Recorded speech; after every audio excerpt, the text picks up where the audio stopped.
The Discipline of Getting Things Done. Larry BOSSIDY N. Ram CHARAN. With Charles Burke.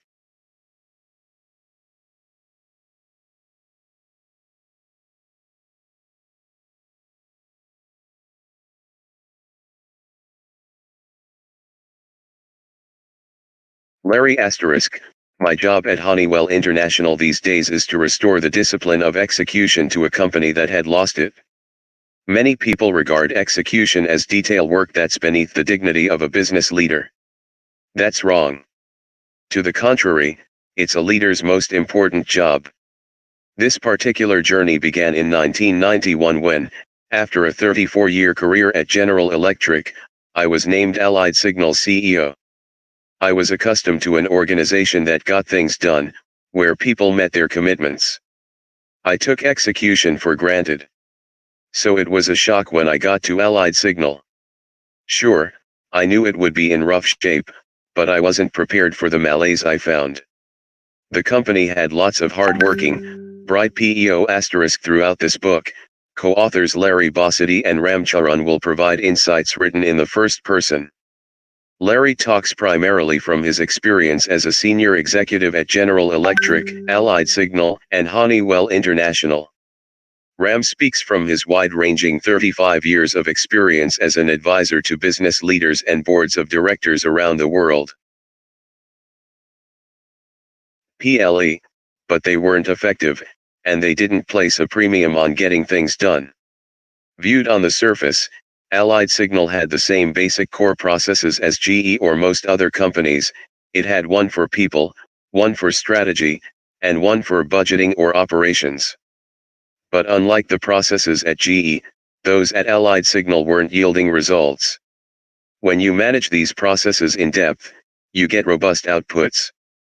You get answers to critical questions: are our products positioned optimally in the marketplace? Can we identify how we're going to turn the plan into specific results for growth and productivity? Are we staffed with the right kinds of people to execute the plan? If not, what are we going to do about it? How do we make sure the operating plan has sufficiently specific programs to deliver the outcomes to which we've committed? At Allied Signal, we weren't even asking those questions. The processes were empty rituals, almost abstractions. People did a lot of work on them, but very little of it was useful. The business unit strategic plans, for example, were 6-inch thick books full of data about products, but the data had little to do with strategy. The operating plan was strictly a numbers exercise, with little attention paid to action plans for growth, markets, productivity, or quality. People were holding the same jobs too long, and many plants were run by accountants instead of production people. Allied Signal had no productivity culture. It measured cost per man-hour in its plants but had no company-wide measure for real productivity growth. It lacked learning or education. Individual businesses were allowed to have their own identities instead of being joined under the Allied Signal name. I was told, we've got a chemical culture, an automotive culture, and an aerospace culture, and they don't like each other. We've got one stock that investors buy, I replied. We need one brand. Most fundamentally, the three core processes were disconnected from the everyday realities of the business, and from each other. Leading these processes is the real job of running a business. The leader has to believe in them and be actively involved in them. But the former CEO hadn't been deeply involved with them. He saw his job as buying and selling businesses. Our new team conducted the processes with rigor and intensity.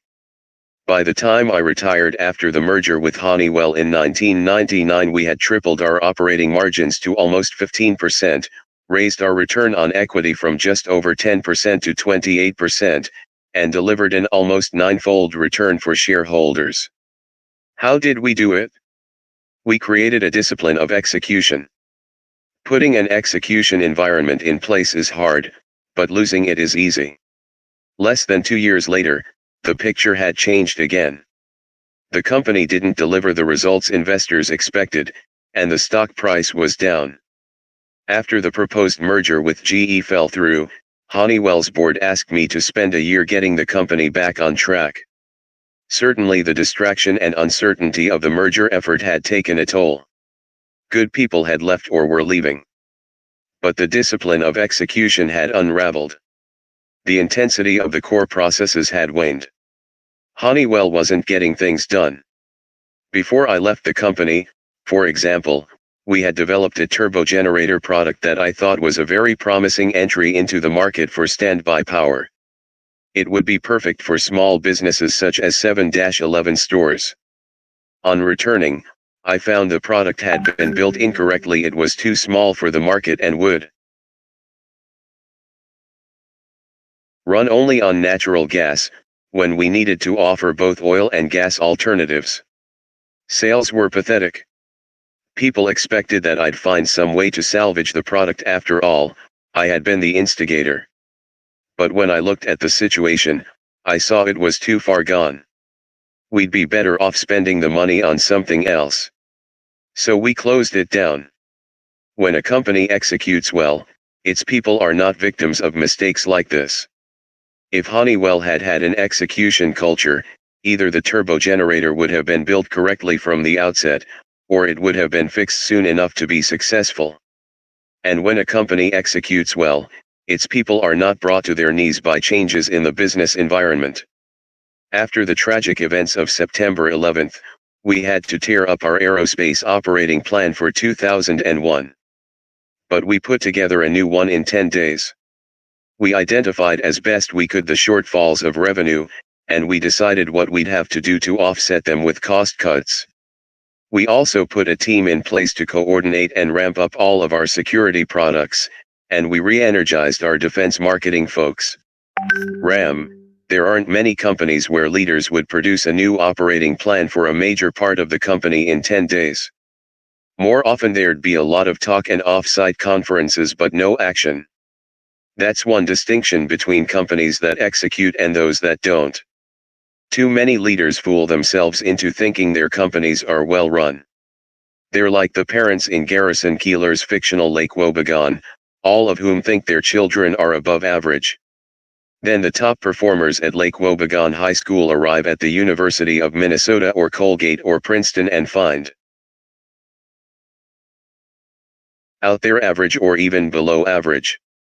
Similarly, when corporate leaders start understanding how the Guess and Emerson Electrics of this world are run, how superbly they get things done, they discover how far they have to go before they become world-class in execution. In the past, businesses got away with poor execution by pleading for patience. The business environment is tough right now is one typical excuse, or our strategy will take time to produce results. But the business environment is always tough, and success is no longer measured over years. A company can win or lose serious market share before even it realizes what has hit it. Johnson & Johnson, for example, pioneered the stent, a mesh tube that is inserted surgically and is used to support clogged arteries. In 1997 and 1998 it lost 95% of the $700 million market it had created to competitors who offered better technology and lower pricing. Only recently has it begun a comeback, introducing new versions with clear performance advantages. Execution is now tested on a quarterly basis and not just by the numbers. Securities analysts look to see whether a company is showing progress toward meeting its quarterly goals. If they think it isn't, their downgrades can wipe out billions of dollars in market capitalization. Most often today the difference between a company and its competitor is the ability to execute. If your competitors are executing better than you are, they're beating you in the here and now, and the financial markets won't wait to see if your elaborate strategy plays out. So leaders who can't execute don't get free runs anymore. Execution is the great unaddressed issue in the business world today. Its absence is the single biggest obstacle to success and the cause of most of the disappointments that are mistakenly attributed to other causes. As an advisor to senior leaders of companies large and small, I often work with a client for 10 or more consecutive years.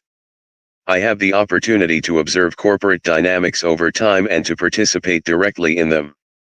I first began to identify the problem of execution more than 3 decades ago, as I observed that strategic plans often did not work out in practice. As I facilitated meetings at the CEO and division levels, I watched and studied, and I saw that leaders placed too much emphasis on what some call high-level strategy, on intellectualizing and philosophizing, and not enough on implementation. People would agree on a project or initiative, and then nothing would come of it. My own nature is to follow through, so when this happened, I'd pick up the phone, call the person in charge, and ask, "What happened?" In time I saw a pattern and realized that execution was a major issue. Here is the fundamental problem: people think of execution as the tactical side of business, something leaders delegate while they focus on the perceived bigger issues. This idea is completely wrong. Execution is not just tactics, it is a discipline and a system. It has to be built into a company's strategy, its goals, and its culture. And the leader of the organization must be deeply engaged in it. He cannot delegate its substance. Many business leaders spend vast amounts of time learning and promulgating the latest management techniques. But their failure to understand and practice execution negates the value of almost all they learn and preach. Such leaders are building houses without foundations. Execution is not only the biggest issue facing business today, it is something nobody has explained satisfactorily. Other disciplines have no shortage of accumulated knowledge and literature. Strategy. So much thinking has gone into strategy that it's no longer an intellectual challenge. You can rent any strategy you want from a consulting firm. Leadership development. The literature on it is endless. Innovation. Ditto. Nor is there any shortage of tools and techniques that can help leaders get things done: approaches to organization structure and incentive systems, business process design, methodologies for promoting people, guides to culture change. We talk to many leaders who fall victim to the gap between promises they've made and results their organizations delivered. They frequently tell us they have a problem with accountability. People aren't doing the things they're supposed to do to implement a plan. They desperately want to make changes of some kind, but what do they need to change? They don't know. So we see a great need for this book. Execution is not just something that does or doesn't get done. Execution is a specific set of behaviors and techniques that companies need to master in order to have competitive advantage. It is a discipline of its own. In big companies and small ones, it is the critical discipline for success now. Execution will help you, as a business leader, to choose a more robust strategy. In fact, you can't craft a worthwhile strategy if you don't at the same time make sure your organization has or can get what's required to execute it, including the right resources and the right people. Leaders in an execution culture design strategies that are more roadmaps than rigid paths enshrined in fat planning books. That way they can respond quickly when the unexpected happens. Their strategies are designed to be executed. Execution paces everything. It enables you to see what's going on in your industry. It's the best means for change and transition, better than culture, better than philosophy. Execution-oriented companies change faster than others because they're closer to the situation. If your business has to survive difficult times, if it has to make an important shift in response to change, and these days just about every business does, it's far more likely to succeed if it's executing well. Leading for execution is not rocket science. It's very straightforward stuff. The main requirement is that you as a leader have to be deeply and passionately engaged in your organization and honest about its realities with others and yourself. This is true whether you're running a whole company or your first profit center. Any business leader, at any company or any level, needs to master the discipline of execution. This is the way you establish credibility as a leader. By the time you've finished this book, you'll understand how to do it. Your know-how of the discipline of execution will be a competitive advantage. If you then proceed to put it into action in your business, we know you'll generate better results. In Part 1, Chapters 1 and 2, we explain the discipline of execution, why it is so important today, and how it can differentiate you from your competitors. Part 2, chapters 3 to 5, shows that execution doesn't just happen. Fundamental building blocks need to be in place, and we identify and describe the most important, the leader's personal priorities, the social software of culture change, and the leader's most important job selecting and appraising people. 8. Part 3 is the how-to section of the book. Chapters 6 to 9 discuss the 3 core processes of people, strategy, and operations. We show what makes them effective, and how the practice of each process is linked to and integrated with the other 2. Chapter 6 covers the people process, which is the most important of the 3. Done well, it results in a leadership gene pool that can conceive and shape executable strategies and convert them into operating plans and specific points of accountability. Chapters 7 and 8 cover the strategy process. We show how effective strategic planning can bring you from conceptual thinking at 50,000 feet down to reality. This process develops a strategy building block by building block, testing its executability. It also links back to the people process. If the strategy proposed and its backup logic are clearly in sync with the realities of the marketplace, the economy, and the competition, then the people process has worked. The right people are in the right jobs.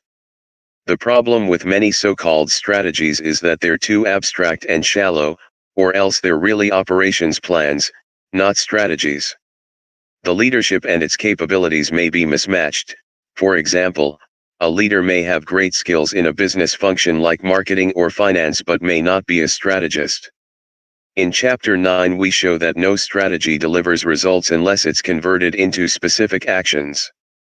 The operations process shows how to build, block by block, an operating plan that will deliver the strategy. Both the strategy and operations plans link with the people process to test the match between organizational capabilities and what is required to execute the operating plan. 9. Part I. Why execution is needed. Chapter 1 The gap. Nobody knows the CEO was sitting in his office late one evening, looking tired and drained. He was trying to explain to a visitor why his great strategic initiative had failed, but he couldn't figure out what had gone wrong. "I'm so frustrated," he said. "I got the group together a year ago, people from all the divisions. We had 2 off-site meetings, did benchmarking, got the metrics. McKinsey helped us. Everybody agreed with the plan. It was a good one, and the market was good. This was the brightest team in the industry, no question about it. I assigned stretch goals. I empowered them, gave them the freedom to do what they needed to do. Everybody knew what had to be done. Our incentive system is clear, so they knew what the rewards and penalties would be. We worked together with high energy. How could we fail? Yet the year has come to an end, and we missed the goals. They let me down. They didn't deliver the results. I have lowered earnings estimates 4 times in the past 9 months. We've lost our credibility with the street. I have probably lost my credibility with the board. I don't know what to do, and I don't know where the bottom is. Frankly, I think the board may fire me." Several weeks later the board did indeed fire him. This story, it's a true one, is the archetypal story of the gap that nobody knows. It's symptomatic of the biggest problem facing corporations today. We hear lots of similar stories when we talk to business leaders. They're played out almost daily in the press, when it reports on companies that should be succeeding but aren't. Aetna, AT&T, British Airways, Campbell Soup, Compaq, Gillette, Hewlett-Packard, Kodak, Lucent Technologies, Motorola, Xerox, and many others. These are good companies. They have smart CEOs and talented people, they have inspiring visions, and they bring in the best consultants. Yet they, and many other companies as well, regularly fail to produce promised results. Then when they announce the shortfall, investors dump their stocks and enormous market value is obliterated. Managers and employees are demoralized. And increasingly, boards are forced to dump the CEOs. The leaders of all the companies listed above were highly regarded when they were appointed. They seemed to have all of the right qualifications. But they all lost their jobs because they didn't deliver what they said they would.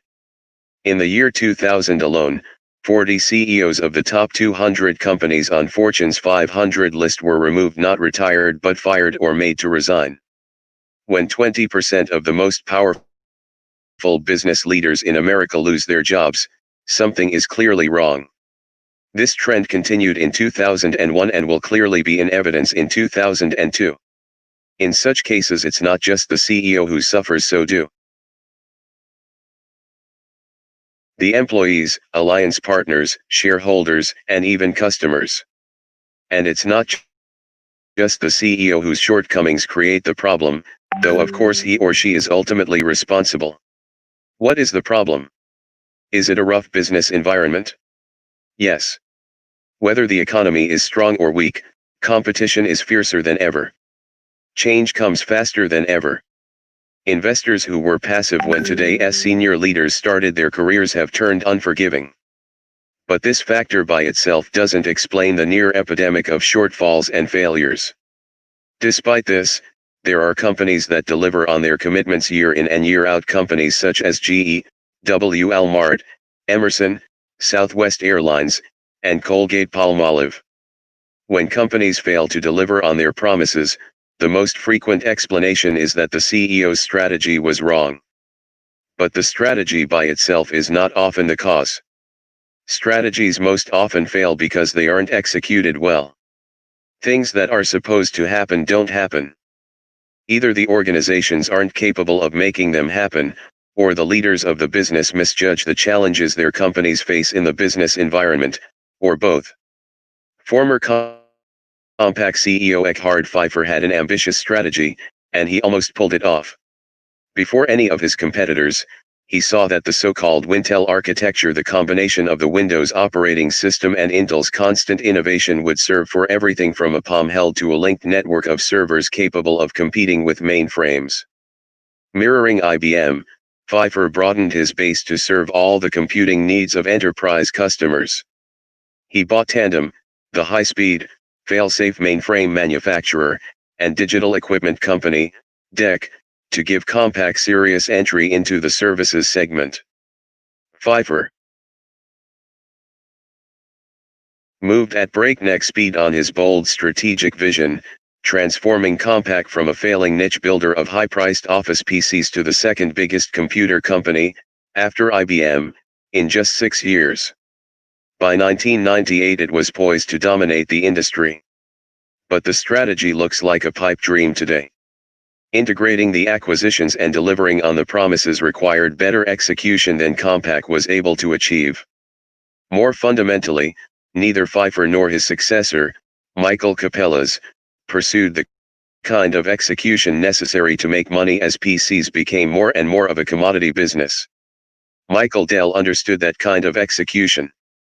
His direct sales and build-to-order approach was not just a marketing tactic to bypass retailers, it was the core of his business strategy. Execution is the reason Dell passed Compaq in market value years ago, despite Compaq's vastly greater size and scope, and it's the reason Dell passed Compaq in 2001 as the world's biggest maker of PCs. As of November 2001, Dell was shooting to double its market share, from approximately 20 to 40%. Any company that sells direct has certain advantages: control over pricing, no retail markups, and a sales force dedicated to its own products. But that wasn't Dell's secret. After all, Gateway sells direct too, but lately it has fared no better than Dell's other rivals. Dell's insight was that building to order, executing superbly, and keeping a sharp eye on costs would give him an unbeatable advantage. In conventional batch production manufacturing, a business sets its production volume based on the demand that is forecast for the coming months. If it has outsourced component manufacturing and just does the assembling, like a computer maker, it tells the component suppliers what volumes to expect and negotiates the prices. If sales fall short of projections, everybody gets stuck with unsold inventory. If sales are higher, they scramble inefficiently to meet demand. Building to order, by contrast, means producing a unit after the customer's order is transmitted to the factory. Component suppliers, who also build to order, get the information when Dell's customers place their orders. They deliver the parts to Dell, which immediately places them into production, and shippers cart away the machines within hours after they're boxed. The system squeezes time out of the entire cycle from order to delivery. Dell can deliver a computer within a week or less of the time an order is placed. This system minimizes inventories at both ends of the pipeline, incoming and outgoing. It also allows Dell customers to get the latest technological improvements more often than rivals customers. Build to order improves inventory turnover, which increases asset velocity, one of the most underappreciated components of making money. Velocity is the ratio of sales dollars to net assets deployed in the business, which in the most common definition includes plant and equipment, inventories, and accounts receivable minus accounts payable. Higher velocity improves productivity and reduces working capital. It also improves cash flow, the lifeblood of any business, and can help improve margins as well as revenue and market share. Inventory turns are especially important for makers of PCs, since inventories account for the largest portion of their net assets. When sales fall below forecast, companies with traditional batch manufacturing, like Compaq, are stuck with unsold inventory. What's more, computer components such as microprocessors are particularly prone to obsolescence because performance advances so rapidly, often accompanied by falling prices. When these PC Mac ERS have to write off the excess or obsolete inventory, their profit margins can shrink to the vanishing point.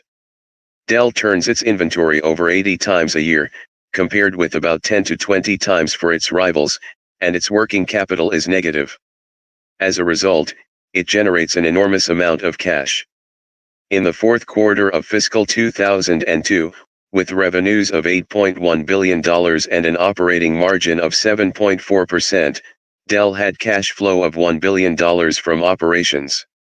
Its return on invested capital for fiscal 2001 was 355%, an incredible rate for a company with its sales volume. Its high velocity also allows it to give customers the latest technological improvements ahead of other makers, and to take advantage of falling component costs either to improve margins or to cut prices. These are the reasons Dell's strategy became deadly for its competitors once PC growth slowed.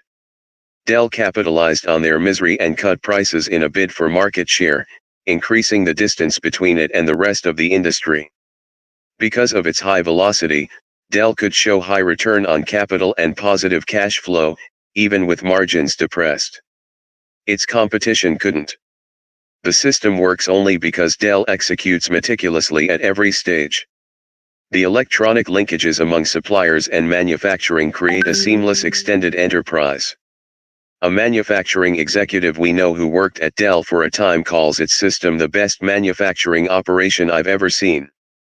As this book goes to press, the merger between Compaq and Hewlett-Packard, proposed in mid-2001, is still up in the air.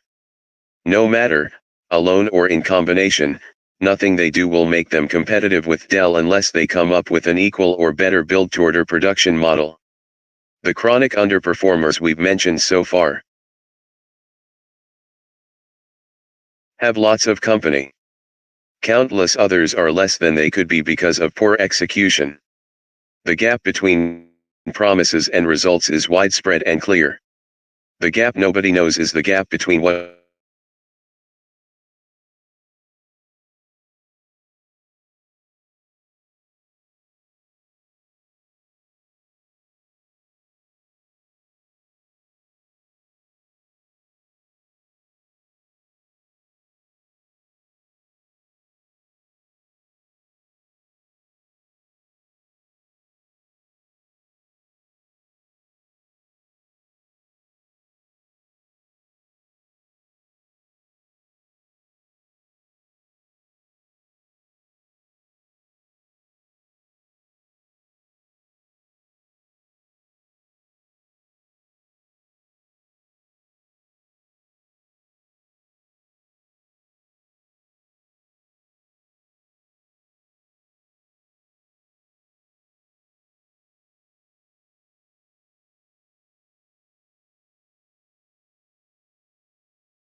on their misery and cut prices in a bid for market share, increasing the distance between it and the rest of the industry. Because of its high velocity, Dell could show high return on capital and positive cash flow, even with margins depressed. Its competition couldn't. The system works only because Dell executes meticulously at every stage. The electronic linkages among suppliers and manufacturing create a seamless extended enterprise. A manufacturing executive we know who worked at Dell for a time calls its system the best manufacturing operation I've ever seen. As this book goes to press, the merger between Compaq and Hewlett-Packard, proposed in mid-2001, is still up in the air. No matter, alone or in combination, nothing they do will make them competitive with Dell unless they come up with an equal or better build-to-order production model. The chronic underperformers we've mentioned so far have lots of company. Countless others are less than they could be because of poor execution. The gap between promises and results is widespread and clear. The gap nobody knows is the gap between what a company's leaders want to achieve and the ability of their organization to achieve it. Everybody talks about change. In recent years, a small industry of change meisters has preached revolution, reinvention, quantum change, breakthrough thinking, audacious goals, learning organizations, and the like. We're not necessarily debunking this stuff. But unless you translate big thoughts into concrete steps for action, they're pointless. Without execution, the breakthrough thinking breaks down, learning adds no value, people don't meet their stretch goals, and the revolution stops dead in its tracks. What you get is change for the worse, because failure drains the energy from your organization. Repeated failure destroys it. These days we're hearing a more practical phrase on the lips of business leaders. They're talking about taking their organizations to the next level, which brings the rhetoric down to earth. GE CEO Jeff Immelt, for example, is asking his people how they can use technology to differentiate their way to the next level and command better prices, margins, and revenue growth. This is an execution approach to change. It's reality-based. People can envision and discuss specific things they need to do. It recognizes that meaningful change comes only with execution. No company can deliver on its commitments or adapt well to change unless all leaders practice the discipline of execution at all levels. Execution has to be a part of a company's strategy and its goals. It is the missing link between aspirations and results. As such, it is a major. Indeed, the major job of a business leader. If you don't know how to execute, the whole of your effort as a leader will always be less than the sum of its parts. Execution comes of age. Business leaders are beginning to make the connection between execution and results. After Compaq's board fired Pfeiffer, chairman, and founder Ben Rosen took pains to say that the company's strategy was fine. The change, he said, would be in execution. Our plans are to speed up decision-making and make the company more efficient. When Lucent's board dismissed CEO Richard McGinn in October 2000, his replacement, Henry Schacht, explained, "Our issues are ones of execution and focus. Clients of high-level headhunters are calling and saying, 'Find me a guy who can execute.'" Writing in IBM's 2000 annual report, Louis V. Gerstner said of Samuel Palmisano, the man who would succeed him, "His real expertise is making sure we execute well." Early in 2001, the National Association of Corporate Directors added execution to the list of items that directors need to focus on in evaluating their own performance.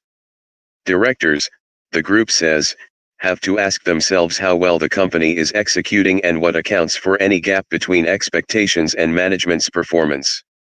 Very few boards now ask these questions, the group noted. But for all the talk about execution, hardly anybody knows what it is. When we're teaching about execution, we first ask people to define it. They think they know how, and they usually start out well enough. It's about getting things done, they'll say. It's about running the company, versus conceiving and planning. It's making our goals. Then we ask them how to get things done, and the dialogue goes rapidly downhill. Whether they're students or senior executives, it is soon clear to them as well as to us that they don't have the foggiest idea of what it means to execute. It's no different when execution is mentioned in books, newspapers, or magazines. You get the impression, implicitly, that it's about doing things more effectively, more carefully, with more attention to the details. But nobody really spells out what they mean. Even people who pinpoint execution as the cause of failure tend to think of it in terms of attention to detail. Ben Rosen used the right word in his remarks, for example, but if he understood what execution actually requires, Compaq's leadership never got the message. To understand execution, you have to keep 3 key points in mind. Execution is a discipline, and integral to strategy. Execution is the major job of the business leader. Execution must be a core element of an organization's culture. Execution is a discipline. People think of execution as the tactical side of business. That's the first big mistake. Tactics are central to execution, but execution is not tactics. Execution is fundamental to strategy and has to shape it. No worthwhile strategy can be planned without taking into account the organization's ability to execute it. If you're talking about the smaller specifics of getting things done, call the process implementation, or sweating the details, or whatever you want to. But don't confuse execution with tactics. Execution is a systematic process of rigorously discussing hows and whats, questioning, tenaciously following through, and ensuring accountability. It includes making assumptions about the business environment, assessing the organization's capabilities, linking strategy to operations and the people who are going to implement the strategy, synchronizing those people and their various disciplines, and linking rewards to outcomes. It also includes mechanisms for changing assumptions as the environment changes and upgrading the company's capabilities to meet the challenges of an ambitious strategy. In its most fundamental sense, execution is a systematic way of exposing reality and acting on it. Most companies don't face reality very well. As we shall see, that's the basic reason they can't execute. Much has been written about Jack Welch's style of management, especially his toughness and bluntness, which some people call ruthlessness. We would argue that the core of his management legacy is that he forced realism into all of GE's management processes, making it a model of an execution culture. The heart of execution lies in the 3 core processes: the people process, the strategy process, and the operations process. Every business and company uses these processes in one form or the other. But more often than not they stand apart from one another like silos. People perform them by rote and as quickly as possible, so they can get back to their perceived work. Typically the CEO and his senior leadership team allot less than half a day each year to review the plan's people, strategy, and operations. Typically too, the reviews are not particularly interactive. People sit passively watching PowerPoint presentations. They don't ask questions. They don't debate, and as a result they don't get much useful outcome. People leave with no commitments to the action plans they've helped create. This is a formula for failure. You need robust dialogue to surface the realities of the business. You need accountability for results discussed openly and agreed to by those responsible to get things done and reward the best performers. You need follow-through to ensure the plans are on track. These processes are where the things that matter about execution need to be decided. Businesses that execute, as we shall see, prosecute them with rigor, intensity, and depth. Which people will do the job, and how will they be judged and held accountable? What human, technical, production, and financial resources are needed to execute the strategy? Will the organization have the ones it needs 2 years out, when the strategy goes to the next level? Does the strategy deliver the earnings required for success? Can it be broken down into doable initiatives? People engaged in the processes argue these questions, search out reality, and reach specific and practical conclusions. Everybody agrees about their responsibilities for getting things done, and everybody commits to those responsibilities. The processes are also tightly linked with one another, not compartmentalized among staffs. Strategy takes account of people and operational realities. People are chosen and promoted in light of strategic and operational plans. Operations are linked to strategic goals and human capacities. Most important, the leader of the business and his or her leadership team are deeply engaged in all three. They are the owners of the processes, not the strategic planners or the human resources, HR, or finance staffs. Execution is the job of the business leader. Lots of business leaders like to think that the top dog is exempt from the details of actually running things. It's a pleasant way to view leadership. You stand on the mountaintop, thinking strategically and attempting to inspire your people with visions, while managers do the grunt work. This idea creates a lot of aspirations for leadership, naturally. Who wouldn't want to have all the fun and glory while keeping their hands clean? Conversely, who wants to tell people at a cocktail party, "My goal is to be a manager," in an era when the term has become almost pejorative? This way of thinking is a fallacy, one that creates immense damage. An organization can execute only if the leader's heart and soul are immersed in the company. Leading is more than thinking big, or schmoozing with investors and lawmakers, although those are part of the job. The leader has to be engaged personally and deeply in the business. Execution requires a comprehensive understanding of a business, its people, and its environment. The leader is the only person in a position to achieve that understanding.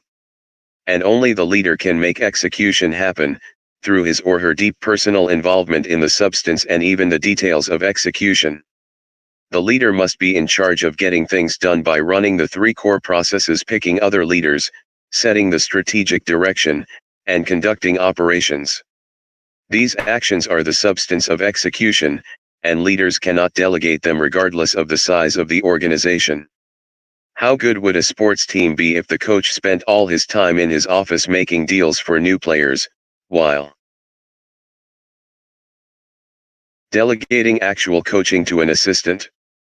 A coach is effective because he's constantly observing players individually and collectively on the field and in the locker room. That's how he gets to know his players and their capabilities, and how they get firsthand the benefit of his experience, wisdom, and expert feedback. It's no different for a business leader. Only a leader can ask the tough questions that everyone needs to answer, then manage the process of debating the information and making the right trade-offs. And only the leader who's intimately engaged in the business can know enough to have the comprehensive view and ask the tough, incisive questions. Only the leader can set the tone of the dialogue in the organization. Dialogue is the core of culture and the basic unit of work. How people talk to each other absolutely determines how well the organization will function. Is the dialogue stilted, politicized, fragmented, and butt-covering? Or is it candid and reality-based, raising the right questions, debating them, and finding realistic solutions? If it's the former, as it is in all too many companies, reality will never come to the surface. If it is to be the latter, the leader has to be on the playing field with his management team, practicing it consistently and forcefully. Specifically, the leader has to run the three core processes and has to run them with intensity and rigor. Larry, when I appoint a new business manager, I call her into the office to discuss three issues. First, she is to behave with the highest integrity. This is an issue where there are no second chances. Breach the rule, and you're out. Second, she must know that the customer comes first. And finally, I say, you've got to understand the three processes for people, strategy, and operations, and you've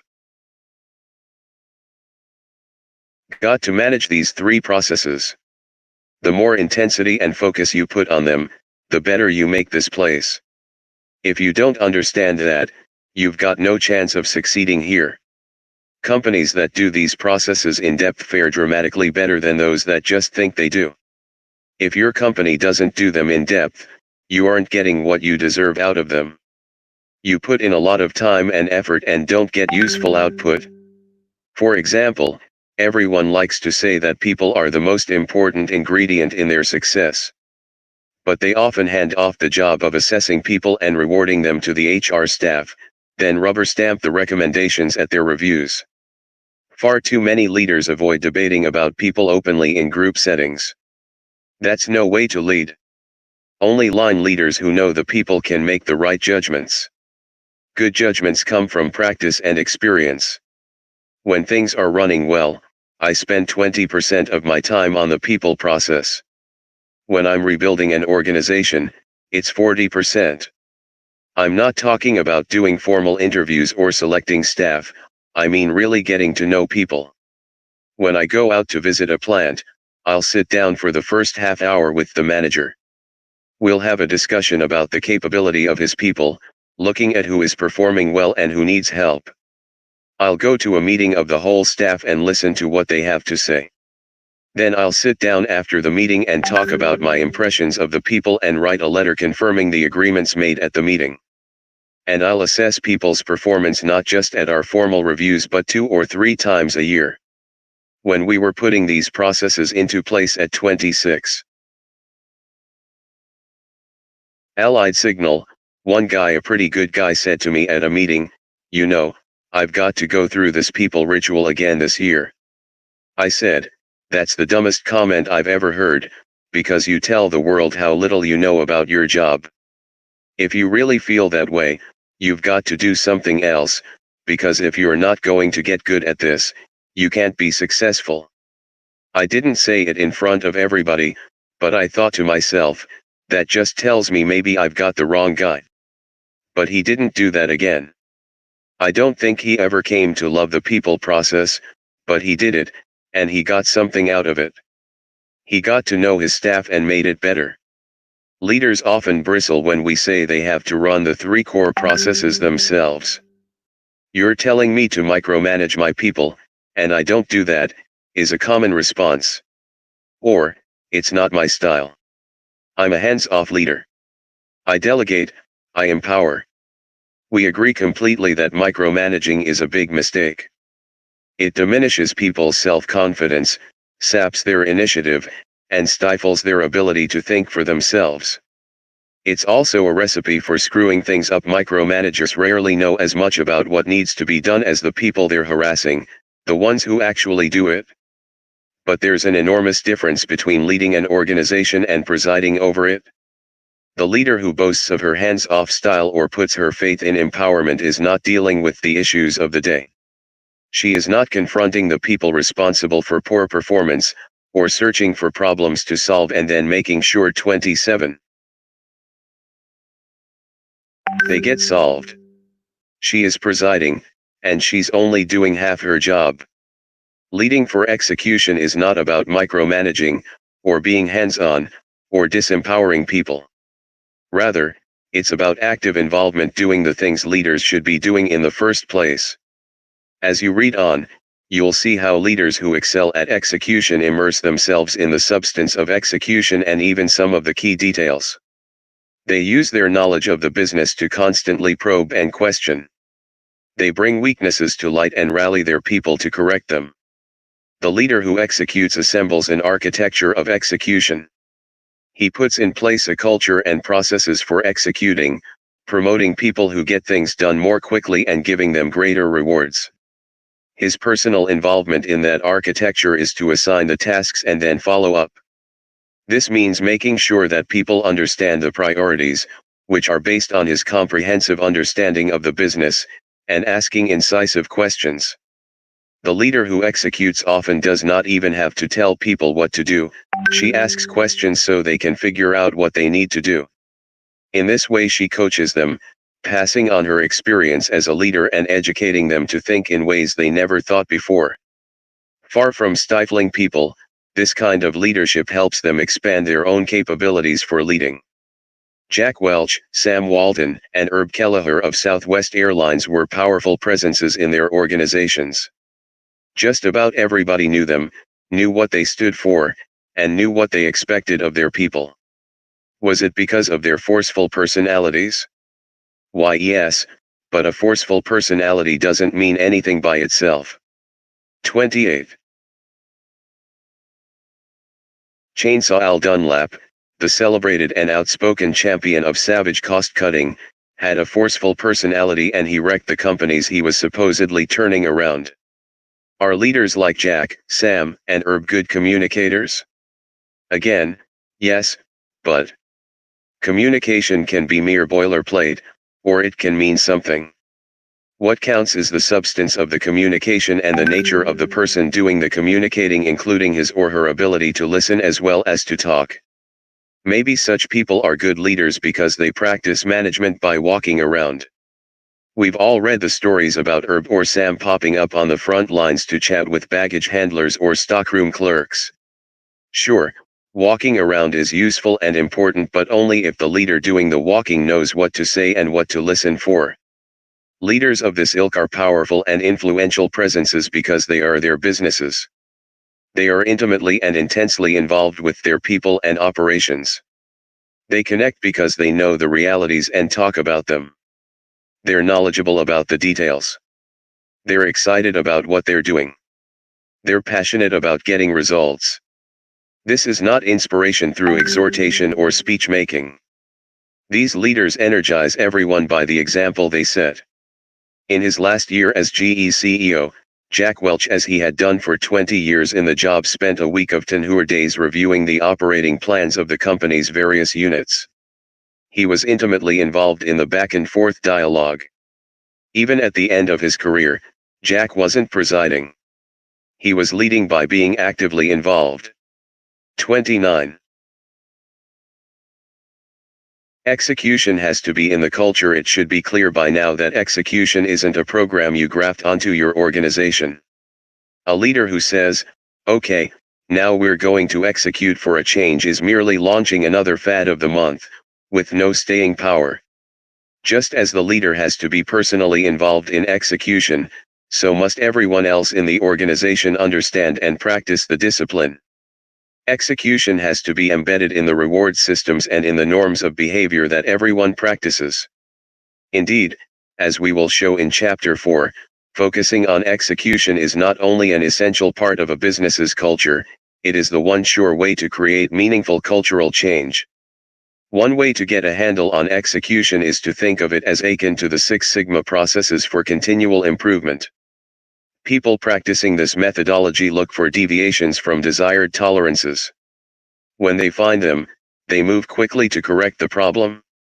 They use the processes to constantly raise the bar, improving quality and throughput. They use them collaboratively across units to improve how processes work across the organization. It's a relentless pursuit of reality, coupled with processes for constant improvement. And it's a huge change in behavior, a change, really, in culture. Leaders who execute look for deviations from desired managerial tolerances, the gap between the desired and actual outcome in everything from profit margins to the selection of people for promotion. Then they move to close the gap and raise the bar still higher across the whole organization. Like Six Sigma, the discipline of execution doesn't work unless people are schooled in it and practice it constantly. It doesn't work if only a few people in the system practice it. Execution has to be part of an organization's culture, driving the behavior of all leaders at all levels. Execution should begin with the senior leaders, but if you are not a senior leader, you can still practice it in your own organization. You build and demonstrate your own skills. The results will advance your career and they may just persuade others in the business to do the same. Why people don't get it? If execution is so important, why is it so neglected? To be sure, people in business aren't totally oblivious to it. But what they're mostly aware of is its absence. They know, deep down, that something is missing when decisions don't get made or followed through and when commitments don't get met. They search and struggle for answers, benchmarking companies that are known to deliver on their commitments, looking for the answers in the organizational structure or processes or culture. But they rarely apprehend the underlying lesson, because execution hasn't yet been recognized or taught as a discipline. They literally don't know what they're looking for. The real problem is that execution just doesn't sound very sexy. It's the stuff elite delegates. Do great CEOs and Nobel Prize winners achieve their glory through execution? Well, yes, in fact, and therein lies the Grand Fallacy. The common view of intellectual challenge is only half true. What most people miss today is that intellectual challenge also includes the rigorous and tenacious work of developing and proving the ideas. Perhaps it's the result of the TV generation's upbringing, believing a mythology in which ideas develop instantly into full-blown outcomes. There are different kinds of intellectual challenges. Conceiving a grand idea or broad picture is usually intuitive. Shaping the broad picture into a set of executable actions is analytical, and it's a huge intellectual, emotional, and creative challenge. Nobel Prize winners succeed because they execute the details of a proof that other people can replicate, verify, or do something with. They test and discover patterns, connections, and linkages that nobody saw before. It took Albert Einstein more than a decade to develop the detailed proof explaining the theory of relativity. That was the execution, the details of proof in mathematical calculations. The theorem would not have been valid without the proof. Einstein could not have delegated this execution. It was an intellectual challenge that nobody else could meet. The intellectual challenge of execution is in getting to the heart of an issue through persistent and constructive probing. Let's say a manager in the X division plans an 8% sales increase in the coming year, even though the market is flat. In their budget reviews, most leaders would accept the number without debate or discussion. But in an execution company's operating review, the leader will want to know if the goal is realistic. Fine, she'll ask the manager, but where will the increase come from? What products will generate the growth? Who will buy them, and what pitch are we going to develop for those customers? What will our competitors' reaction be? What will our milestones be? If a milestone hasn't been reached at the end of the first quarter, it's a yellow light, something's not going as planned, and something will need to be changed. If the leader has doubts about the organization's capacity to execute, she may drill down even further. Are the right people in charge of getting it done? She may ask. And is their accountability clear? Whose collaboration will be required, and how will they be motivated to collaborate? Will the reward system motivate them to a common objective? In other words, the leader doesn't just sign off on a plan. She wants an explanation, and she will drill down until the answers are clear. Her leadership skills are such that everyone present is engaged in the dialogue, bringing everyone's viewpoint out into the open and assessing the degree and nature of buy-in. It's not simply an opportunity for her managers to learn from her and she from them, it's a way to diffuse the knowledge to everyone in the plan. Suppose the issue is how to increase productivity. Other questions will be asked. We have 5 programs in the budget, and you say we're going to save at least a couple $1 million on each one.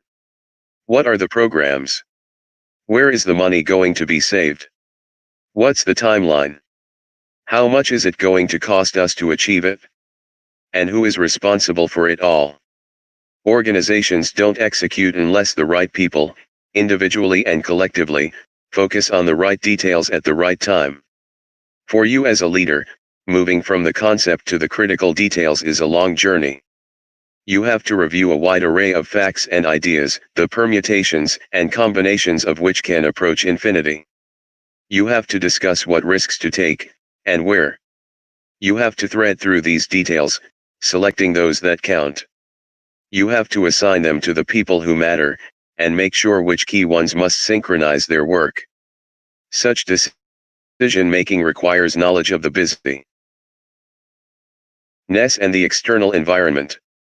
It requires the ability to make fine judgments about people, their capabilities, their reliability, their strengths, and their weaknesses.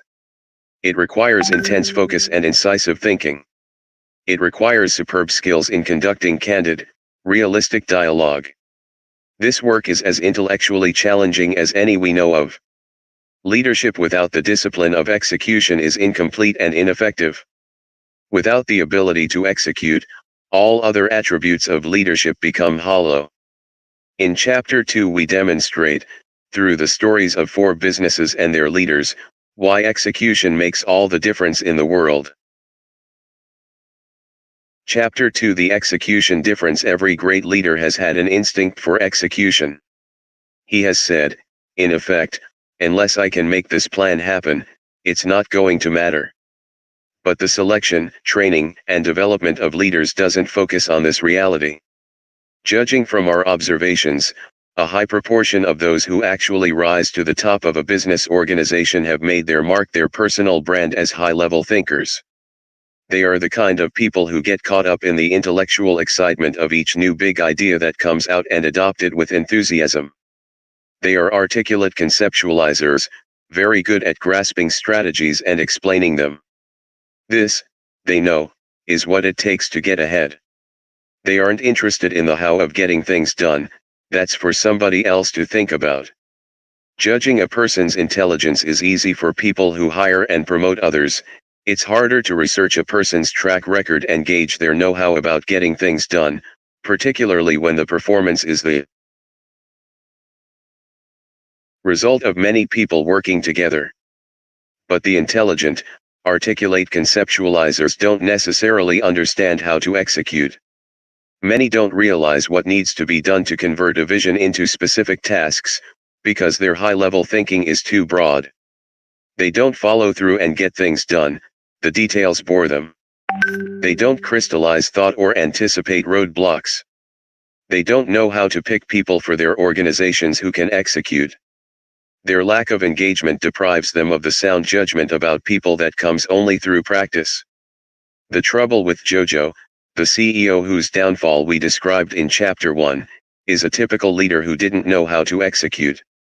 Let's take a closer look at his story, along with those of 2 prominent CEOs whose companies failed to execute the leader's grand visions.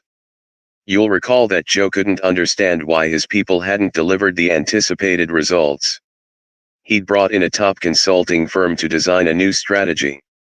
He made several acquisitions and had a great relationship with Wall Street. Based on his deal-making skills and acquisitions, the company's price/earnings ratio shot up in less than 2 years. Joe's strength lay in marketing and customer contacts, but he also had a good, close relationship with his CFO.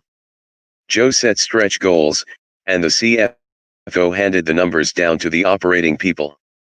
No micromanager, Joe left the details of implementation to his direct reports, including the executive vice president for the North American business unit and his director of production.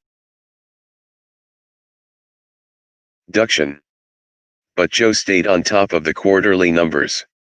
If they came up short, he was on the phone immediately with the people in charge, telling them in the strongest terms possible that they needed to shape up. The quarterly reviews were less than civil. By the standards of conventional management analysis, Joe did all the right things. By the standards of execution, he did almost nothing right. The gap between goals and outcome reflected a chasm between Joe's ambitions and the realities of the organization. In fact, the goals he set had been unrealistic from day one. A major problem was that the company's plant could not build enough of the product because its managers were 12 months behind schedule in implementing a process improvement plan that was 12 months behind schedule. Joe didn't know that. Though he chewed his executives out when they didn't make their numbers, he never asked why they didn't make them. An execution-savvy leader would have asked that right away. Then he would have focused on the cause. After all, you don't fix a problem just by looking at its outcome. Was the installation of the process on schedule? He would have asked. Did the executive vice president and his director of operations know the reasons, and what are they doing about it? Like many CEOs, Joe believed it was the production director's job to ask such questions, and the executive vice president's job to make sure they were asked. But, again, like many CEOs, Joe hadn't picked the right people for the right jobs. Neither man was much on execution. The executive vice president was a ticket puncher who moved almost every 3 years from one job to another. The production director was a highly intelligent finance guy who came from a consulting firm and was regarded as a high potential candidate to succeed the CEO. In 5 years. But he didn't understand operations at all and was acerbic. The plant managers reporting to him didn't respect him. If the leaders had had an open dialogue with the manufacturing people, they might have learned about the manufacturing obstacle, but that wasn't in their makeup. They just handed the numbers down. Furthermore, while stretch goals can be useful in forcing people to break old rules and do things better, they're worse than useless if they're totally unrealistic, or if the people who have to meet them aren't given the chance to debate them beforehand and take ownership of them. How would Joe have behaved differently if he had had the know-how of execution? First, he would have involved all the people responsible for the strategic plan's outcome, including the key production people, in shaping the plan. They would have set goals based on the organization's capability for delivering results. Organizational capability includes having the right people in the right jobs. If the executive vice president didn't know how to get things done, Joe would long ago have coached him on what he needed to do and helped him learn how to execute. If he still wasn't making progress, the only option left would have been to replace him, as the new CEO who took over did.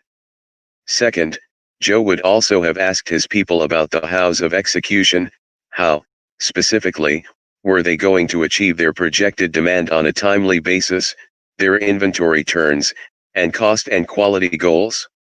Anybody who didn't have the answers would have to get them before the plan was launched. Third, Joe would have set milestones for the progress of the plan, with strict accountability for the people in charge. If they were installing a new process to improve yields, for example, Joe would have made an agreement with them that the project would be X% completed by Y date, and that Z% of the people would be trained in the process. If the managers couldn't meet the milestones, they would have told him, and he would have helped them take corrective actions. Fourth, Joe would have set contingency plans to deal with the unexpected: a shift in the market, say, or a component shortage, or some other change in the external environment. Joe was very bright, but he didn't know how to execute. The people who hired him saw nothing in his record to indicate he'd fail because they did not use execution as a selection criterion. His reputation for deal-making and for making savvy acquisitions had earned him the job. When the board fired him, it brought in a management team that knew how to execute. The new CEO came from manufacturing.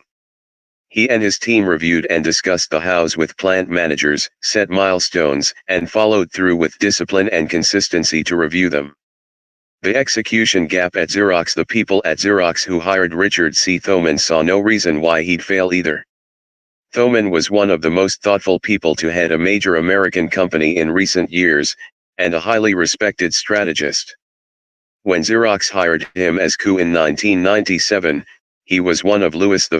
Gerstner's protégés at IBM, where he'd been CFO. Thoman was brought in to bring change. While CEO, he launched numerous cost-cutting initiatives, including layoffs and cuts in bonuses, travel, and perks. He also laid the groundwork for a new strategy. After the board elevated him to CEO in April 1999, he set out to transform Xerox from a products and services company into a solutions provider, combining software, hardware, and services to help customers integrate their paper documents and electronic information flows, organizing partnerships with companies such as Microsoft and Compaq to build the systems. It was a stirring vision for a company that badly needed one. At the 1999 annual meeting, Thoman told stockholders the company was poised on the threshold of another period of great success, and predicted that earnings for the year would grow in the mid to high teens. Investors shared the optimism, bidding the stock price up to record highs. But the vision was disconnected from reality. Execution had been a problem for decades, and Thoman bit off more than Xerox could chew. For example, in an early step in the company's efforts to refocus itself, he launched 2 mission-critical initiatives, both of which were gut-wrenching. One aimed to consolidate the company's 90-some administration centers, which handle accounting, billing, and customer service scheduling and calls, into 4. The second would reorganize Xerox's roughly 30,000-person sales force, shifting about half from a geographical focus to an industry focus. Both moves were necessary and important. The administrative consolidation would cut costs and improve efficiency, and the sales reorganization would pave the way for the intense focus on providing customers with solutions, not just hardware, the core of the new strategy. But by the end of the year, Xerox was in chaos. In the administrative transition, invoices languished, orders got lost, and service calls went unanswered. Sales representatives had to spend much of their time straight ending out the mess, just as they were trying to adapt to a new organization and new way of selling. They also had to build new relationships with customers, since so many had been reassigned to new ones which, not incidentally, alienated many customers who had been loyal for years. Morale dropped. Cash flow from operations went negative, and investors began to worry about Xerox's financial viability. The stock price plunged from the $64 range to $7. The company was forced to sell some of its business to meet cash needs. In May 2000, Thoman was summoned to Chairman Paul Allaire's office and told he was out of the job. What went wrong? While launching two such enormous initiatives at the same time was an execution error. Either one alone would have placed a strain on the organization. The problems ran deeper. Thoman's critics argued that he was too aloof to connect with the people who had to execute the changes. But Xerox's clubby culture did not take kindly to an outsider, and as Thoman has pointed out, he did not have the authority to appoint his own leadership team. Especially when a business is making major changes, the right people have to be in the critical jobs, and the core processes must be strong enough to ensure that resistance is dissolved and plans get executed.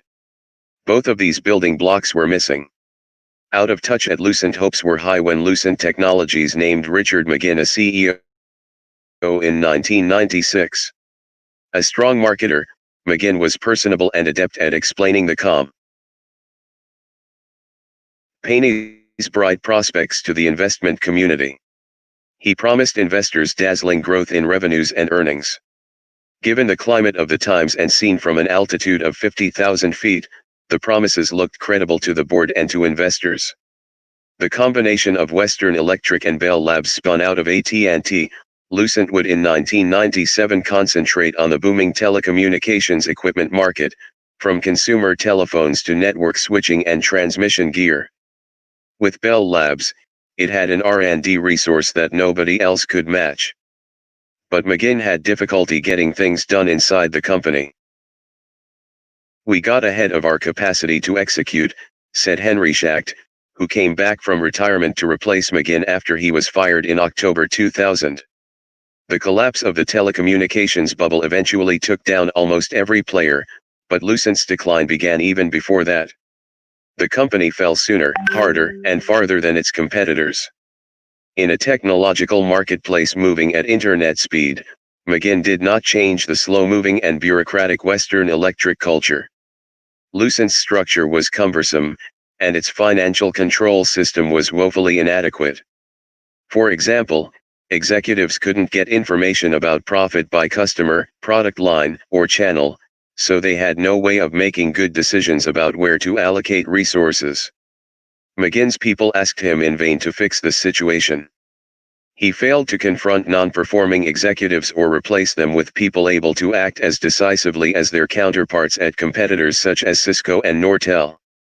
As a result, Lucent consistently fell short of technical milestones for new product development, and it missed the best emerging market opportunities. The company spent an enormous amount to install SAP, Enterprise Software, that connects all parts of the company through a standard software platform, but the money was largely wasted because the company didn't change work processes to take advantage of it.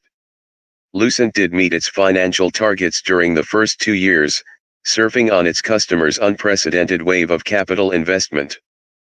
But these early revenue gains came largely from Lucent's old voice network switch business, a business with unsustainable growth prospects. Even before the wave broke, the company was struggling to deliver on McGinn's commitments. A leader with a more comprehensive understanding of the organization would not have set such unrealistic goals. The hottest demand was for products Lucent didn't have, including the routers that guide internet traffic and optical equipment with high capacity and bandwidth. Bell Labs was working on both of these products, but was painfully slow to develop and introduce them. The missed opportunities in routers and optical gear are widely perceived as strategic errors. In fact, they show how execution and strategy are intertwined. In 1998, Lucent talked with Juniper Networks about acquiring it, but then decided to develop routers in-house. But one part of execution is knowing your own capability. Lucent didn't have the capability to get its products to market fast enough.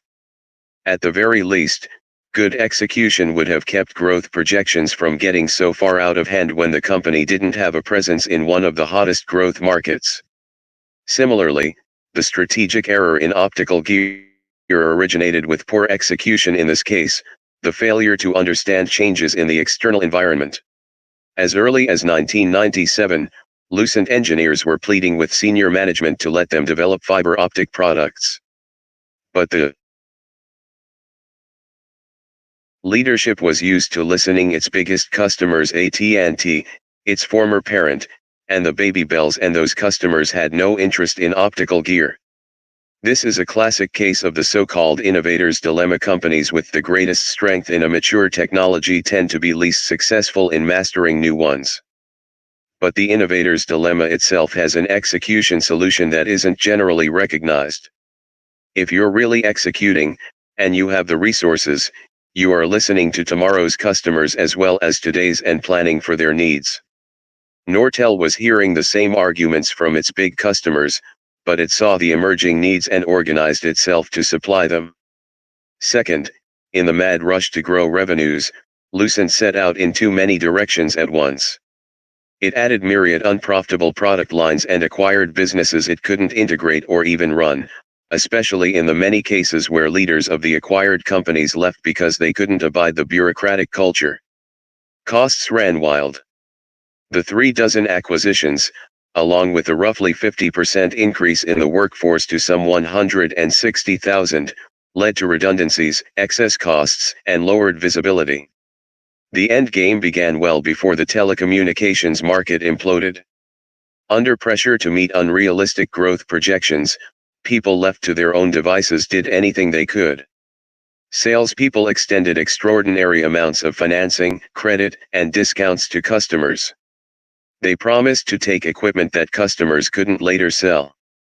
Some recorded products as being sold as soon as they were shipped to distributors. The result was a ravaged balance sheet. In 1999, for example, while revenues grew 20%, accounts receivable rose twice 44 as fast, to over $10 billion. The company also amassed a huge amount of debt, largely from financing its acquisition binge, that put it near bankruptcy. It forced Lucent to sell businesses at fire sale prices. The situation became so serious that the company flirted with losing its independence through its relationship with the French company Alcatel. During the tech boom, neither industry people nor investors imagined that business could possibly drop so sharply. A leader skilled in execution would have probed his organization to get a realistic assessment of its market risks. According to published accounts, McGinn did not do so. And during his last year in office, he clearly was completely out of touch. Several times he had to revise financial estimates downward. To the very weekend when the board fired him, he insisted Lucent was dealing with its problems. In a postmortem, the Wall Street Journal reported, people familiar with the company say several executives told Mr. McGinn as long as a year ago that the company needed to drastically cut its financial projections because its newest products weren't ready yet and sales of older ones were going to decline. He absolutely rejected the advice, says one person familiar with the discussion. He said the market is growing and there's absolutely no reason why we can't grow. He was in total denial. Indeed, in a recent interview, Mr. McGinn said that during Lucent's spectacular rise to stardom in the years after its spin-off from AT&T, he never gave much thought to how or whether the company might fall from grace. 45. Executing at EDS. Now let's look at a formerly troubled company whose new CEO brought the discipline of execution. EDS had a lot in common with Xerox when Dick Brown took the helm in January 1999. EDS created its field, computer services outsourcing, and had been successful for decades. Then the information technology market changed, and EDS didn't. Competitors like IBM grabbed the growth. Revenues were flat, earnings declining, and the stock price sinking. Like Thoman, Brown came from another industry, in his case, telecommunications. He'd previously turned around Cable and Wireless, the British telecommunications giant. At EDS, he faced a deeply embedded culture in need of fundamental change, one that was indecisive and lacking accountability, along with an organizational structure that no longer fit the needs of the marketplace. Two more parallels. Not long after arriving, Brown set goals for revenue and earnings growth so ambitious that most people in the company thought them impossible to meet. And he subjected the company to a massive reorganization. There the similarities end. Brown is deeply execution-oriented, and there was never any doubt who was in charge. While he points out that the transformation of EDS is still a work in progress, he successfully changed the fundamentals of the company in 2 years. He infused it with an energy and focus it hadn't experienced since its early days, and he met his profit and growth goals. Brown's vision was that EDS could grow strongly and profitably by meeting the fast-growing new needs for information technology services. These services range from digitization within companies to virtual retailing and electronic integration, where companies work with suppliers, clients, and other service providers as if they were one integrated business. Keeping abreast of the changes was a big challenge for even the best corporate IT department and a serious problem for companies with limited resources. Brown saw that EDS had the core competencies to serve these markets. These resources ranged from expertise in providing the most routine operational services at low cost to strategic consulting at the highest levels through its consulting firm, A.T. Kearney, acquired in 1995. Its people's breadth and depth of technical expertise and experience in solving clients' problems was a vast reserve of intellectual capital. One good thing about the EDS culture was a powerful can-do spirit.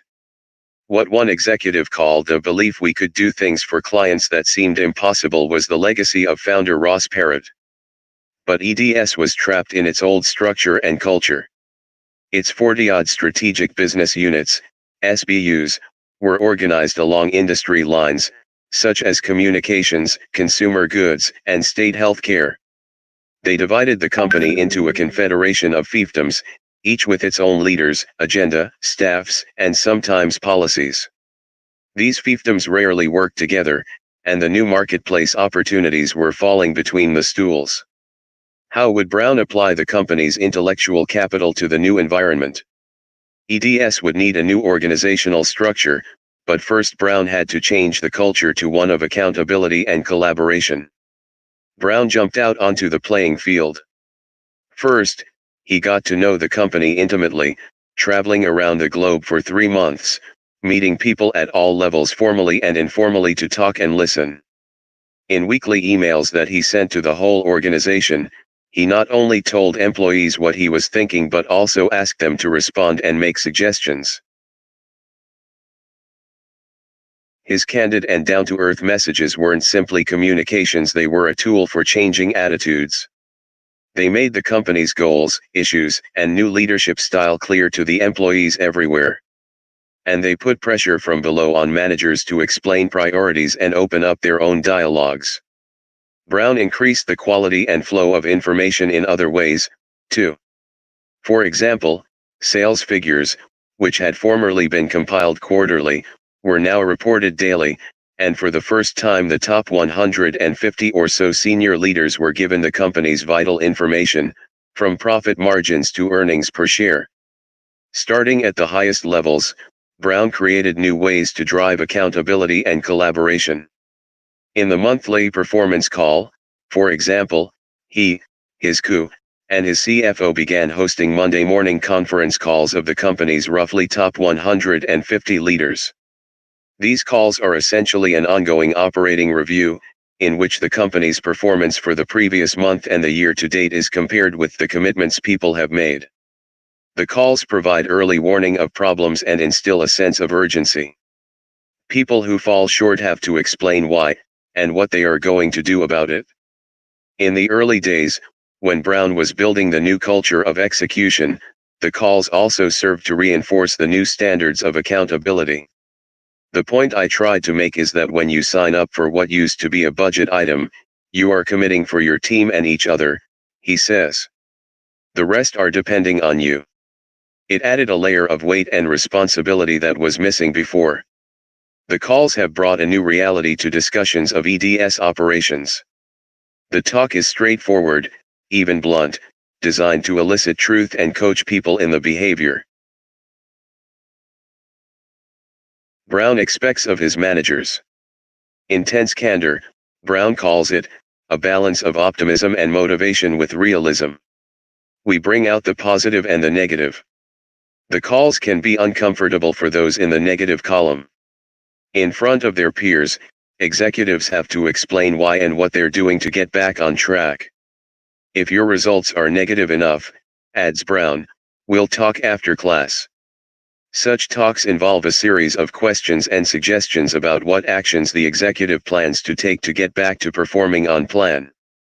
But neither the calls nor the after-class discussions are scold sessions. As one senior executive, who has been with EDS since the beginning, says, it's done in a positive and constructive way, not to embarrass. But just by the fact that it happens, human nature says you want to be one of the ones doing well. The talk isn't always about numbers. At one of the first meetings, Brown recalls, one of the executives made the statement that he was worried about growing anxiety and unrest in his organization, worried about rapid and dramatic change. His people were asking, are we moving too fast? Are we on the threshold of being reckless? Maybe we should slow down, take it easy, reflect a bit. Brown turned the issue around not incidentally, creating a forceful coaching lesson.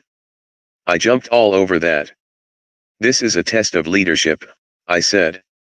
I would like anybody on this call who is really worried about where we are going and worried about the fact that we will probably fail, tell me so right now. Don't be afraid to say you are. If you think we're making a big mistake and heading for the reef, speak up now. No one did. So I said, if you're not worried, where's the worry coming from? I'm not worried, and you're not worried. Here's where it is, some of you say one thing, and your body language says another. You show me an organization that's wringing its hands, listening to rumors, anxious about the future, and I will show you leadership that behaves the same way. People imitate their leaders. If your organization is worried, you've got a problem, because you said you're not. And I put it right back on that. Here's your test of leadership, now calm your organization, give them information, strike right at the heart of their worries. I can't believe that their worry is fact-based. I believe their worry is ignorance-based. And if that's the case, it's your fault. Brown organized a series of two-day meetings for the top 150 executives, exposing them for the first time to the details of the company's plans, critical issues, and finances. I want you to see the business from my level, he told them at the first one. It engages you in what we're doing. It will focus you on the most critical issues we face. The meetings also gave diverse people practice in working together, not only at the meetings but throughout the year. Know each other so when we collaborate and work together, we've got a face with a memo or an email or a name, he said. We're on the same team, and we can only get there working together. People selection got intense attention. Brown removed scores of underperforming executives. Under new leadership, the HR department, renamed Leadership and Change Management, developed a compensation system that linked rewards to performance, along with a web-based set of evaluation tools to help line executives sharpen their assessments of their people.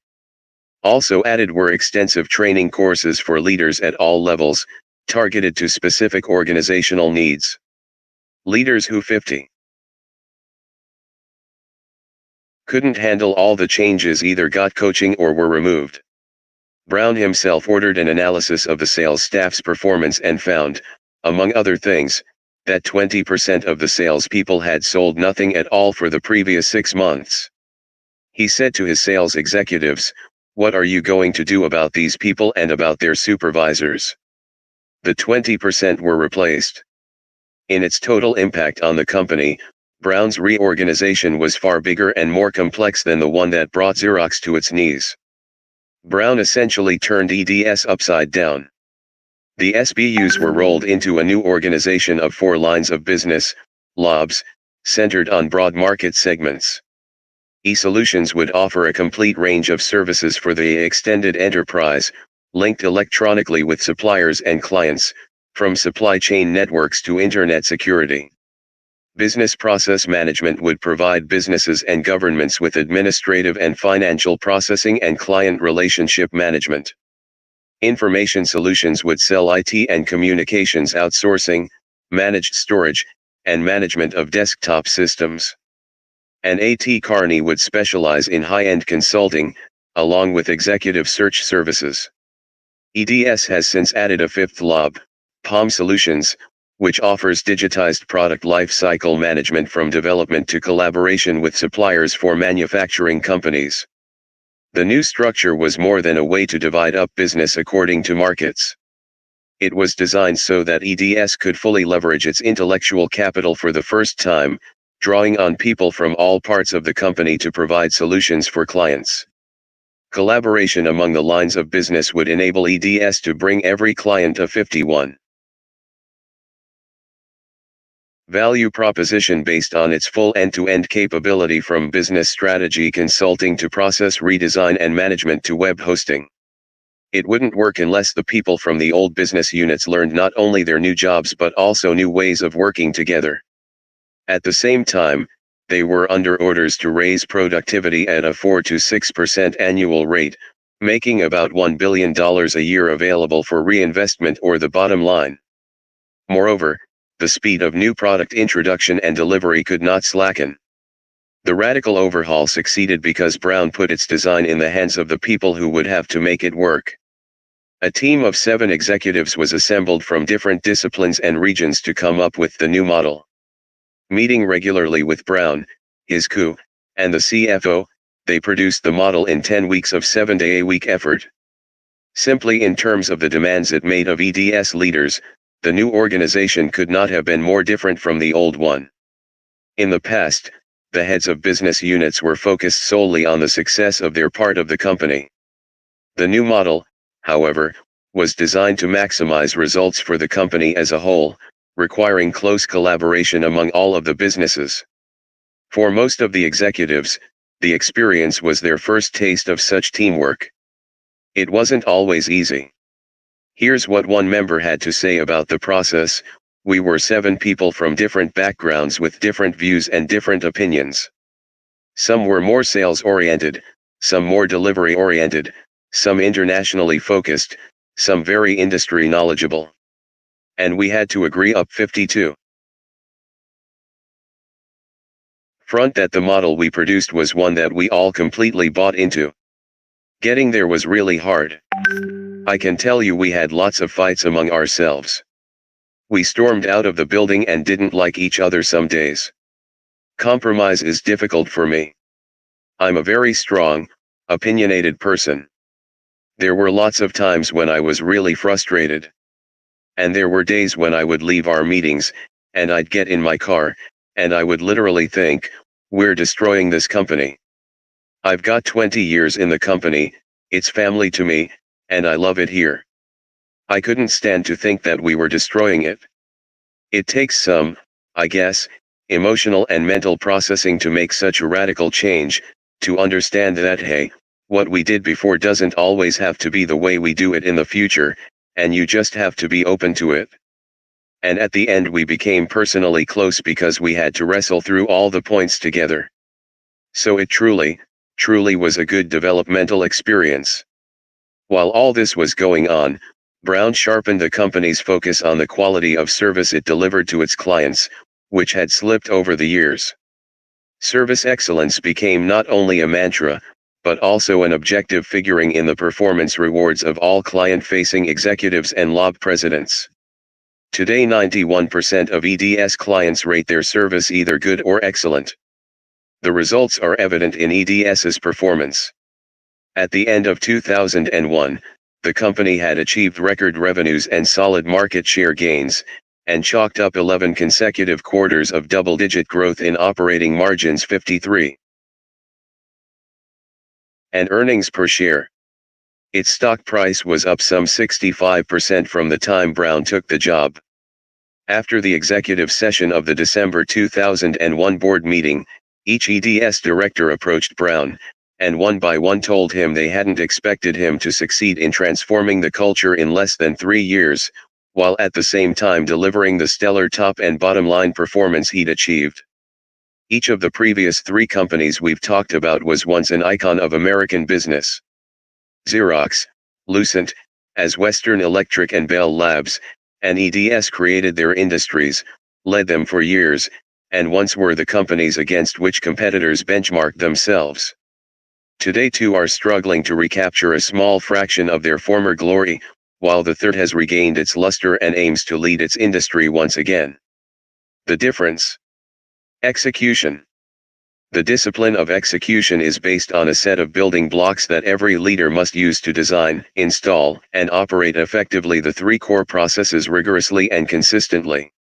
Chapters 3 to 5 distill our observations about these building blocks, the essential behaviors of the leader, an operational definition of the framework for cultural change, and getting the right people in the right jobs. Part 2.